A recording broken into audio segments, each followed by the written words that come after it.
Hello and welcome to Up the Villa podcast.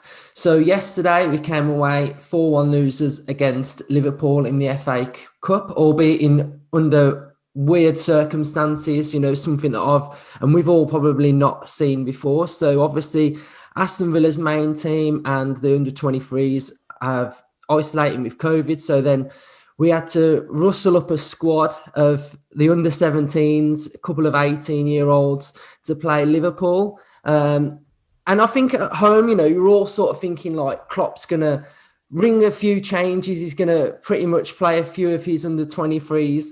And then you see the starting lineup from Liverpool. So you've got Mane, Salah, Henderson, Wijnaldum, Curtis Jones, Fabinho, Milner. Before that, you're just thinking, oh my days, what's going to happen here? Like, it's going to be like 8, 9, 10, 11, 12. Because although you'd back our kids to put in a performance, but it's just night and day between the level of football that they're playing, fitness-wise, the level of opposition that they're used to coming up against. So before the game, I was literally like dreading it, but I think that performance that those boys put in yesterday was nothing short of remarkable. I've never been more proud of an Aston Villa loss in all my life. Watching Aston Villa, I just thought they were just so good and they were just brilliant. And I'm going to bring in Luke now. How are you, mate? I'm good, thanks, mate. Yeah, as you say, I was really proud of every single player that played out there last night. We put in a real good performance against a side that is just full of world-class players in Liverpool. Some of the best players in the world were on the pitch yesterday, and some 17 and 18-year-olds who were all quite inexperienced came up against them and literally took the challenge on and just fought against it. It was a real good battle from every single player. I think in the end, fitness, experience, level, and as I said, like world-class players. I think that was what told in the end. But every single player in that team gave a huge shift and gave it their all. And it was honestly a real night to remember. Some definite real ones to watch as well in that side. So some future players that could either make it Villa or make it another club, maybe in the Championship as their next club.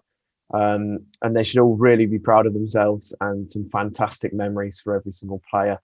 I thought in particular the players Dominic Revan, Mungo Bridge, and then obviously Louie Barry, who scored the goal, stood out for me. Revan, I think his stats were excellent. His stats were absolutely amazing. And Mungo Bridge, I honestly thought defensively he was everywhere, and he just showed some real composure and looked like he was a Premier League player at times. So I was really proud of him.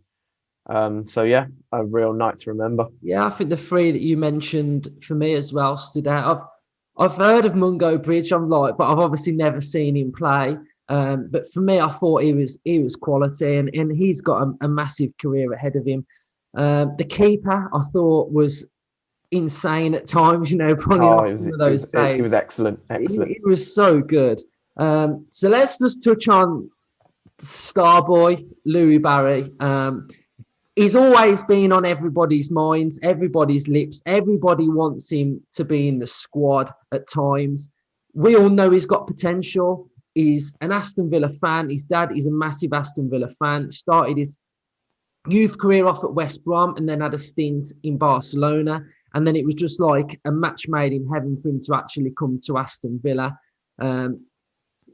17 years old. One of his quotes from last night was, "When I scored, I thought we might have a chance here." And I mean, for him to come out with a quote like that once he'd scored, the goal through, the ball through from Rowe, and Barry weren't missing that, was he? I don't think he just wanted that chance, didn't he? He was probably just thinking, just give me one chance and I'll bang it, and he did. And I just thought he was brilliant. And I think he's definitely one for the future. I'm not one of these fans that are thinking, I've seen on Twitter last night that they're saying, oh, he could do more than what Keenan Davis could do. For me, at this moment in time, I feel like it's too early for him to be in that squad. I think he probably needs to be training with that squad more. I think a telltale sign is at the minute he obviously isn't, because the under 23s are hard to isolate as well. So he's not near that squad at all, really. So I think he could probably do with being around the first team a little bit and then edging his way in that way. What did you make of Barry?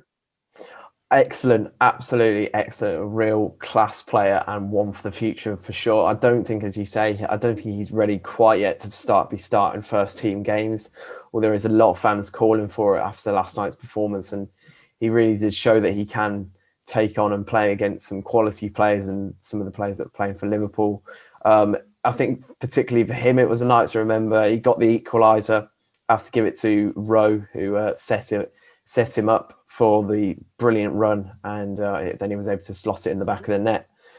So yeah, another player in Rowe that was great. But Barry, excellent star boy. Obviously, he came from Barcelona, was for 880k. Crazy. And then obviously before he went to Barcelona, he was at West Brom, and then he had PSG looking at him. I think there was talk of Bayern Munich and all these big clubs from around the world that were looking at him and wanted him. And then obviously he ends up here at Aston Villa, and it's excellent, really. But he was quality, real quality, and obviously he's a local boy. Dad's a Villa fan, he's a Villa fan, family full of Villa fans. So what more could a Villa fan watching him want, really? Local boys. It just could be another Jack Grealish story, and I'm really excited to see him in the future. And me, so we'll finish off on that point. And I think it was just nice for us to do this episode today. I think that the lads deserve all the praise that they can get. And they've definitely put names into every Villa fan's head now. We're all going to be having an eagle eye on their careers. And to be fair, I don't think a lot of Villa fans would forget this game, because I think it's just, we all want to see the youth do so well. It's like, you just always want it to come through, don't you? Because they're one of your own. It just makes it a little bit more special when you see them doing so well as well. So hopefully we can see a lot more of these players. And thank you, Luke, for coming on today. No worries, Luke. Up the Villa. Great to see those players play last night. See ya. See you later, mate.